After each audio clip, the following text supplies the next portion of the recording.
స్వాగతం, సుస్వాగతం. మకర రాశి వారికి స్వాగతం, సుస్వాగతం. యాస్ట్రో భాగ్యలక్ష్మి ఛానల్ ద్వారా మకర రాశి వారికి ఈ వారం ఏ విధంగా ఉంటుందో మనం తెలుసుకుందామా?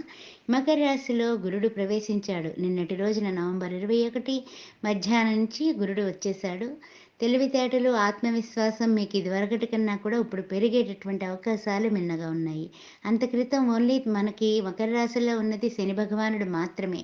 ఇప్పుడు శని భగవానుడికి సాయం గురుడు వచ్చాడు. గురుడు అంటే అన్ని విధాలా కూడా తెలివితేటలు, చతురత, ఆ తర్వాత వ్యాపార మెళకువలు, అన్ని రకాలకు కూడా అంటే ధనాదాయం దగ్గర నుంచి ప్రతి విషయంలోని కూడా మనకి చాలా చాలా చాలా మంచి చేయడానికి గురుడు మనకి లగ్నాత్తు వచ్చాడని చెప్పుకోవచ్చు. ఆ తర్వాత ఏంటంటే ఈ యొక్క గురుబలం అంత అంత క్రితం ద్వాదశంలో సంచరించినటువంటి గురుడు మనకి లగ్నాత్తు రావడం వలన ఏం జరిగిందంటే అంతర్గత శత్రువులు, ఖర్చులు, ధనం సమయానికి అందకపోవడం వలన పడే ఇబ్బందులు కూడా కొంచెం తగ్గుతాయండి. ఇదివరకటి కన్నా కూడా కొంచెం తగ్గుతాయి. అయితే ఏంటంటే ప్రయాణాల్లో మాత్రం జాగ్రత్త అవసరం.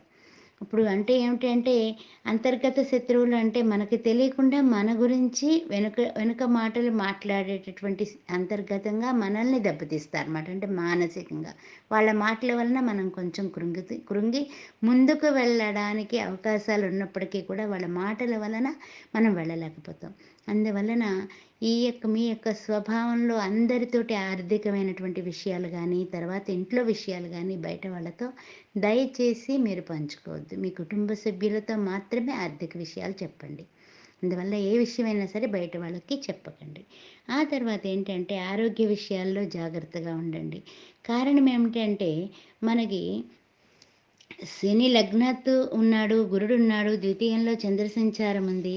ఆ తర్వాత 25-27 వరకు కూడా కుజ చంద్ర సంచారం ఉంది. అంటే ఏమిటి? మనకి అన్ని రకాలుగాని కూడా చంద్రుడు ఎక్కడైతే ఉంటాడో ఆ చంద్రమా మనస్సో జాతః అన్నాం కదా! మనకు కారకుడైనటువంటి చంద్రుడు వలన మనకి ఇబ్బంది కలిగేటటువంటి అవకాశాలున్నాయి కాబట్టి, మీరు చేయాల్సింది ఏంటంటే కేజింపావు బియ్యం తీసుకొని, చక్కగా ఒక బెల్లం కూడా తీసుకొని కేజింపావు.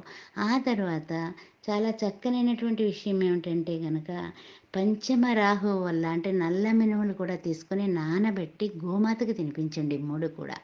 బెల్లము, ఆ తర్వాత నల్ల మినుములు అంటే తొక్కతో ఉన్నటువంటి మినుములు, ఆ తర్వాత మీ యొక్క బియ్యము కేజింపావు చొప్పున తీసుకొని తినిపించండి. మీకు ఈ దోషాలన్నీ కూడా అరికట్టుకోవడానికి ఒక చెప్పతగినటువంటి మంచి పరిహారం కింద వస్తుందనమాట. లేదండి ఆ విధంగా చేయలేమంటే గనక ఆంజనేయ స్వామికి ఒక్కసారి ఆకుపూజ చేయించుకోండి. ఆకుపూజ చేయించుకొని వడమాల సమర్పించండి. అంటే వడమాల అంటే గారెలు దండ అనమాట. అది వెయ్యండి. దాని వలన కూడా మీకు మంచి పరిణామాలొస్తాయి. ఆ తర్వాత సంతాన విషయంలో కూడా చిన్న చిన్న వాగ్వివాదాలు వచ్చేటటువంటి అవకాశాలున్నాయి కాబట్టి, పంచమంలో రాహు ఉన్నాడు కాబట్టి, గొడవలకు కారకుడు కాబట్టి, ఆ విషయంలో జాగ్రత్తగా ఉండండి. ఆ తర్వాత తొందరపాటు నిర్ణయాలు తీసుకోకండి. కొంచెం చూసుకొని జాగ్రత్తగానే అంటే తెలివితేటలైనటువంటి నిర్ణయాలు తీసుకోవడం చెప్పదగినటువంటి సూచన. ఆ తర్వాత ఇంకా చెప్పాలంటే ఉద్యోగంలో గానీ, వృత్తిలో గానీ, వ్యాపారంలో గానీ, తర్వాత సినీ రంగంలో, రాజకీయ రంగంలో కళాకారులు గానీ, అంటే ఇంకా మీకు చెప్పాలి అంటే లాయర్లు గానీ, డాక్టర్లు గానీ, ప్రతి విషయంలోని కూడా సంబంధ బాంధవ్యాలు అందరికీ కూడా బాగుంటాయండి. సంబంధ బాంధవ్యాలకి ఏమీ లోటుండదు.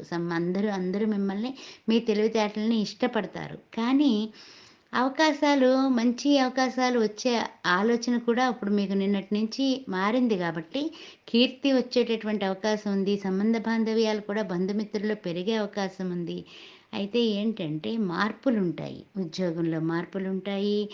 తర్వాత జాగ్రత్తగా మనం ముందుకు వెళ్ళడం వల్ల సంతానంలో కూడా ఆనందం కలుగుతుంది. సంతాన అభివృద్ధి గాని, సంతానవంతులు కావడం గాని, లేకపోతే సంతానం తాలూకు ఆనందాలంటే బాగా చదువుకుంటున్నారు అనే ఆనందం, మంచి ఉద్యోగం వచ్చిందనే వార్త వినడం, ఇలాంటివి కూడా మీకు కలిగేటటువంటి అవకాశాలున్నాయి.